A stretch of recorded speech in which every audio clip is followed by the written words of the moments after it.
Hello दोस्तों, ब्रोविन career academy में आपका स्वागत है। Indian history complete revision playlist में आज हम भारत पर अरबों का आक्रमण पढ़ेंगे। भारत पर अरबों का आक्रमण।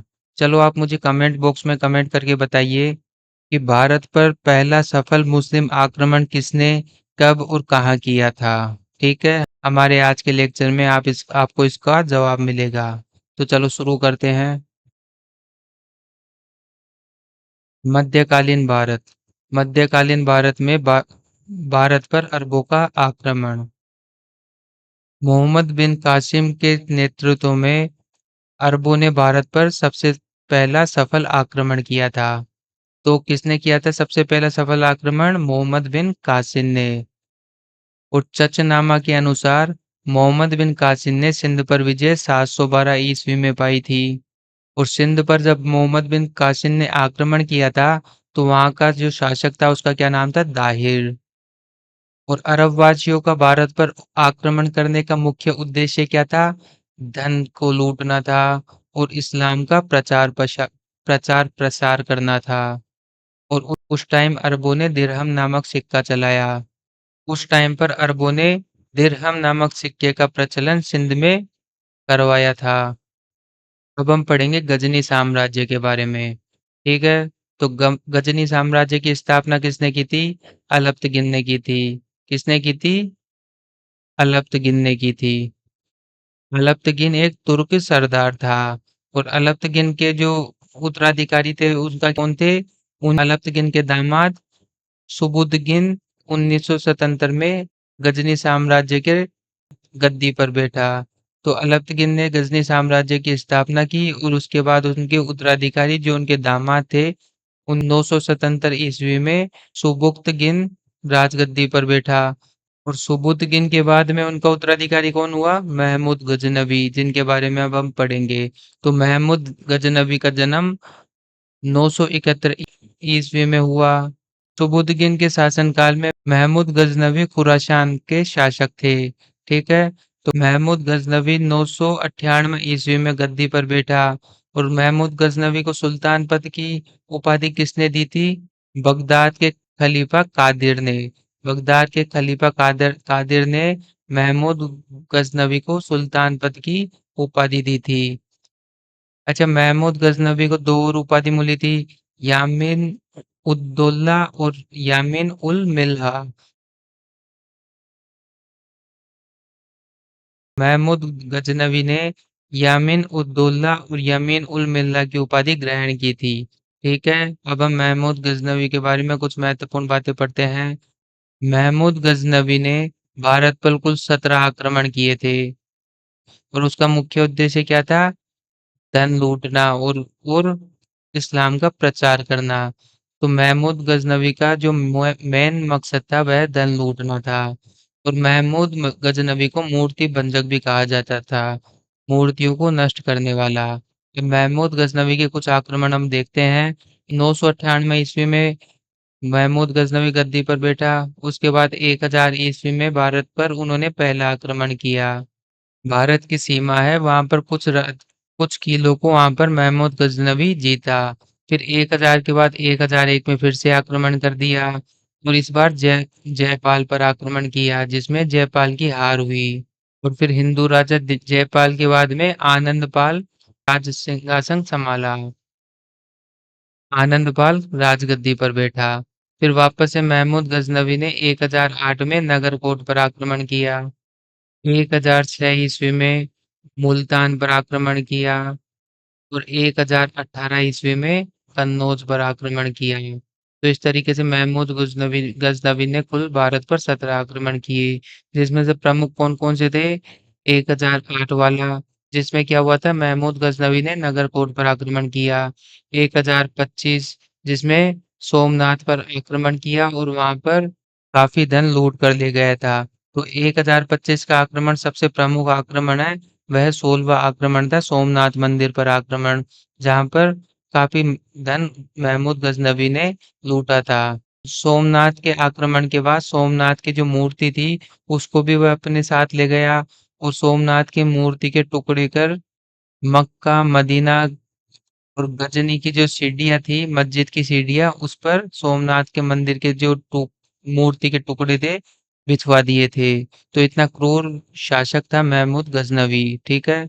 1027 में क्या हुआ था फिर जाटों पर आक्रमण किया था। देखो 1025 में जब सोमनाथ पर आक्रमण किया था, तो जब वह धन लूट कर लेकर जा रहा था, तो वापस से उसी टाइम पर जाटों ने पलटवार किया था और काफी धन उनसे छीन लिया गया था। उसके बाद में 1027 में वापस से महमूद गजनवी ने जाटों पर आक्रमण किया, जो लास्ट आक्रमण था, 17वां आक्रमण था। फिर उसके बाद में 1030 ईस्वी में महमूद गजनवी की मृत्यु हो गई थी। ठीक है, तो महमूद गजनवी की मृत्यु कब हुई थी? 1030 ईस्वी में हुई थी। महमूद गजनवी का जो दरबारी इतिहासकार था, उसका नाम था उलवी, जिसने किताब उल यामिनी लिखी थी।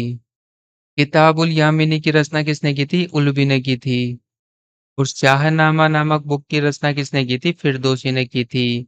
और किताब उल हिंद की रचना अलबरू ने की थी। तो हमें ये किताबें और इनके लेखक के बारे में ये याद होना चाहिए, क्योंकि एग्जामिनर ऐसे ही क्वेश्चन पूछते हैं। फिर से हम पढ़ते हैं, किताब उल यामिनी की रचना उलवी ने की थी, जो कि महमूद गजनवी के प्रमुख इतिहासकार थे। शाहनामा की शाहनामा जो बुक थी, उसके लेखक का क्या नाम था? फिरदौसी था। किताब उल हिंद की रचना किसने की थी? अलबरू ने की थी। और अलबरूनी महमूद गजनवी के साथ ही भारत आया था। उसकी पुस्तक 11वीं सदी में उसकी पुस्तक 11वीं सदी के भारतीय समाज, धर्म और विज्ञान का सटीक विवरण बताता है। ठीक है। 1000, जैसे कि हम अतिरिक्त महत्वपूर्ण जानकारी में देख सकते हैं, 1025 में महमूद गजनवी ने सोमनाथ मंदिर को लूटा था और वह तोड़कर वहां पर जो मूर्ति थी, मूर्ति के साथ सारा धन ले गया था। और मूर्तियों को कहाँ पर लगवाया था? मक्का, मदीना और गजनी की जो मस्जिद थी, उनके सीढ़ियों पर। और फिर वापस से जो सोमनाथ मंदिर था, उसका पुनर्निर्माण किसने करवाया था? सोलंकी राजा भीमदेव प्रथम ने करवाया था। तो भीमदेव प्रथम जो सोलंकी राजा थे, उन्होंने वापस से उसका पूरा निर्माण करवाया था। किताब उल यामिनी के लेखक महमूद का शाही दरबारी इतिहासकार था। इसका क्या नाम था? उलवी। ठीक है। अब हम पढ़ेंगे मोहम्मद गोरी के बारे में। भारत में तुर्क साम्राज्य की स्थापना मोहम्मद गोरी ने की थी। मोहम्मद गोरी जिसने भारत में मुस्लिम शासन की नींव रखी थी और तुर्क राज्य की स्थापना भारत में की थी। और इसका वास्तविक नाम क्या था? मुइजुद्दीन मोहम्मद गोरी। क्या नाम था? सिहाबुद्दीन उर्फ मुइजुद्दीन मोहम्मद गोरी। और सिक्कों पर देवी लक्ष्मी की आकृति मोहम्मद गोरी के समय पर बनी हुई होती थी। भारत में मोहम्मद गोरी की पहली पराजय गुजरात के चालुक्य शासक मूलराज द्वितीय से हुई थी। महमूद गोरी की पहली पराजय किससे हुई थी? मूलराज द्वितीय से। मूलराज द्वितीय चालुक्य वंश के शासक थे, जिन्होंने महमूद गोरी को उनके पहले ही युद्ध में हराया था। 1775 ईस्वी में महमूद गोरी ने मुल्तान पर आक्रमण किया था। और 1778 ईस्वी में गुजरात पर आक्रमण किया था और भीमदित्य ने उन्हें हराया था। और यह मोहम्मद गोरी की भारत में पहली सबसे बड़ी हार थी। ठीक है। 1775 में तो मुल्तान पर आक्रमण किया था और 1778 में गुजरात पर आक्रमण किया था, जिसमें भीमदित्य ने हराया था। और गोरी की यह सबसे बड़ी हार थी। गोरी के तराइन के जो दोनों युद्ध थे, वह किन किन के बीच में लड़े गए थे? मोहम्मद गोरी और पृथ्वीराज चौहान के बीच में लड़े गए थे। पहला युद्ध 1191 ईस्वी में लड़ा गया था, जिसमें पृथ्वीराज चौहान विजयी रहा था। और दूसरा युद्ध 1192 में, मतलब नेक्स्ट ईयर, लड़ा गया था और उसमें मोहम्मद गोरी ने पृथ्वीराज चौहान को हरा दिया था। तो 1192 ईस्वी में भारत तो 1192 ईस्वी के बाद भारत में गुलाम वंश की नींव पड़ी। कुतुबुद्दीन ऐबक को प्रशासन सौंपा, जिसने 1206 ईस्वी में दिल्ली सल्तनत की स्थापना की। दिल्ली सल्तनत में गुलाम वंश की स्थापना की। ठीक है, तो कुतुबुद्दीन ऐबक महमूद गोरी का गुलाम था।